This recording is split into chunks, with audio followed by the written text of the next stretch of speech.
teach my kids to manage failure and disappointment. And traumatic head injury is not the answer. Kurt being the beaver cleaver dad, I'd like to know how you taught them failure and disappointment. I really, and I still to this day strive to do this. Failure is just an opportunity for improvement.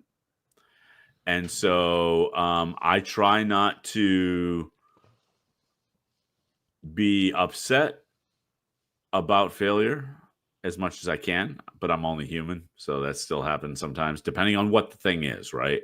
But I literally push, and I do this with my employees too, but I push to say, okay, look, this didn't go the way that we wanted.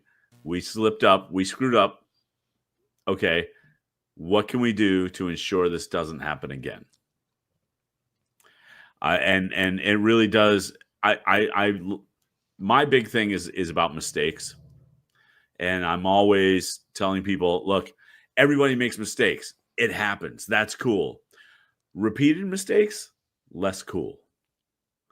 Because you've learned nothing if you keep repeating the same mistake. So, and then it moves from mistake to could be negligence, but I don't find value in just disappointment. So you never played Mario Kart with your kids? I have, and funnily, I'm about to start playing it with my granddaughter.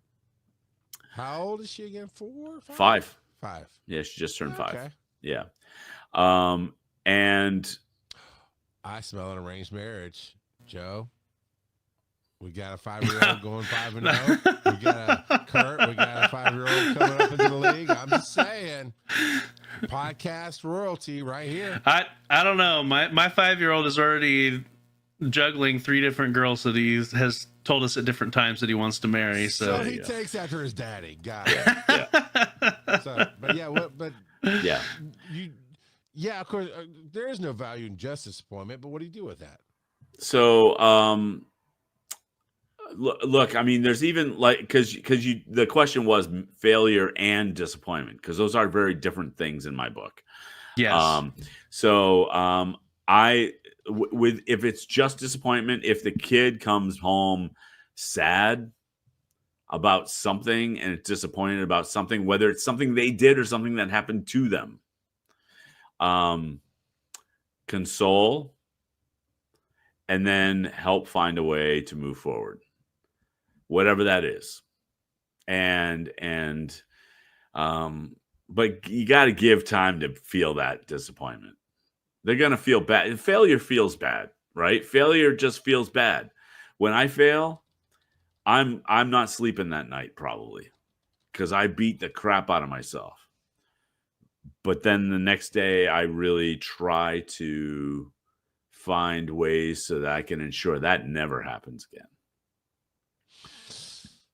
There's never say never, you know. No. That's what you strive for, though. Yeah. Right. Sure. You strive for that, and then if something else comes up and it's not anything you've accounted for, okay, but that's how you then learn from that and you move and you improve on that. I mean, it just and you look at guys like Warren Buffett. He talks openly about how often he failed.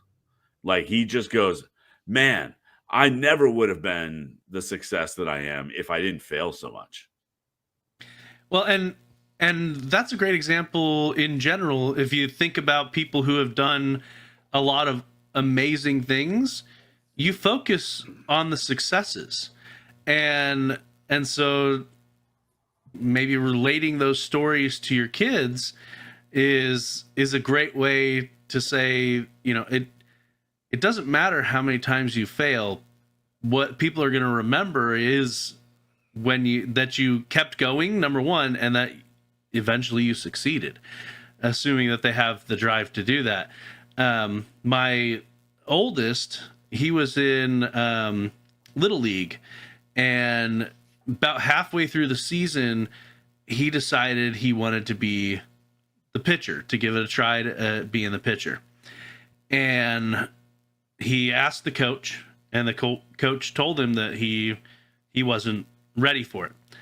That's probably because half the time he was out in the outfield, he didn't even have his glove on. So, you know, that the ball never makes it to the outfield at that age.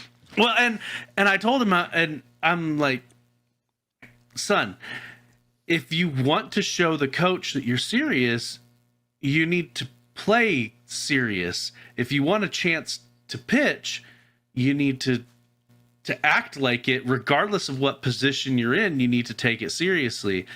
And I was like, if you want me to practice with you, because at that time he had trouble throwing the ball from outfield to one of the bases, and let alone throwing it from the pitcher's mound to across the plate to pitch it with any sort of accuracy. And so I was like, look, I will practice with you, but I'm not going to lie to you. This is going to take some hard work on your part. And so he ended up giving up on it. But all you can do is help your kid and provide opportunities. And at some point, it's up to them to take those opportunities and run with it. And so you gotta do what you can. And I think a lot of that, especially when it comes to the disappointment, is setting realistic expectations for your kids. Because in all the different sports that my kids have played, I've always been open about, I will help you get better if that's what you want. But if you want to be one of the better ones out there, it's going to take hard work. You're going to actually have to practice and put in the work. And none of them really got serious about any of the sports that they were in, which is fine. Yeah. It's a different experience in that regard. But yeah. That seems a little bit conflicting there for me, because you're the kid who played baseball, right? You tell them be strong, be in the field, play the field, all that jazz. But then you turn around to my boy Jebediah and you want him to pick one woman. That just doesn't float, man. Come on. You can't play the field and pick one. Anyway, sorry. I manufacture. I mean, I don't have any one thing, right? I won't be a little bit funny, but it's about as close as I can get, because everything, my wife gets so tired of everything's a learning lesson for me. Everything's a story. Everything's a pointing out. And over the years, it lands in different ways. But the kids, you're always molding and shaping the clay, right? So more pointedly, I make them play Borderlands and for failure, and I make them play Mario Kart with me for disappointment. Because one, you teach them to get back up. You know, my son is about to be 20, and he's got a job. It ain't great. And he's actually moving to a point in his life where there's going to be some life decisions coming up for him, you know, moving in with his girlfriend or getting, proposing marriage. Who knows, right? But at least some next steps in his life. She's going to, they're only 2 years apart, so it might sound worse than it is. He's 19. She just turned 18, okay? But she's graduating high school while he's not, he's 20, about to be 20. But once she graduates, they've been dating for 2 years. Natural regression is they're going to get more serious, whatever. And I'm like, his mom and I keep pushing. Like, you got to put out applications. You got to get an adult job. You got to find something, at least a second job.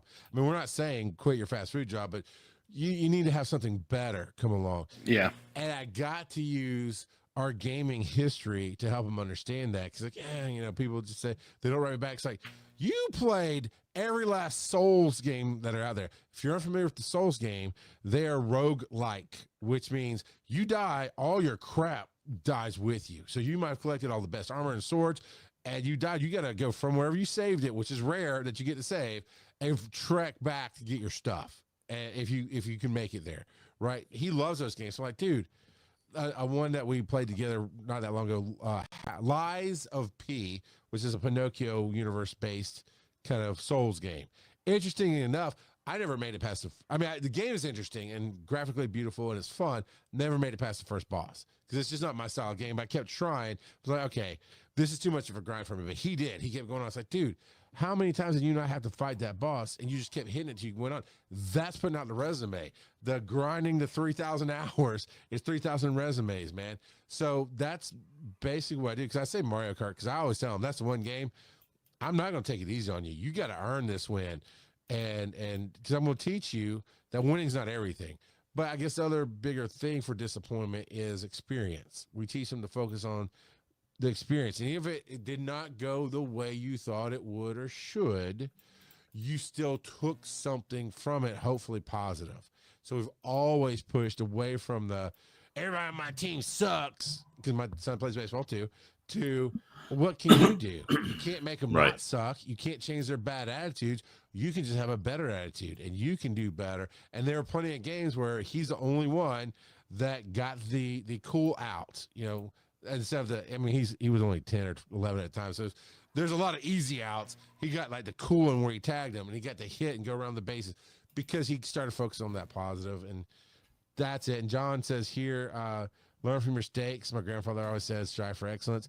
My thing is, I learned this from an old paramedic who was talking about, he had been in the field at that time, 15, 16 years. I was fairly new to the field. And he was relaying a story of his partner who had been in the field about as long and didn't like his leadership, didn't like how he's doing things. He's like, oh yeah, well, I've got 16 years experience too. He goes, yeah, well, obviously wasn't a learning experience.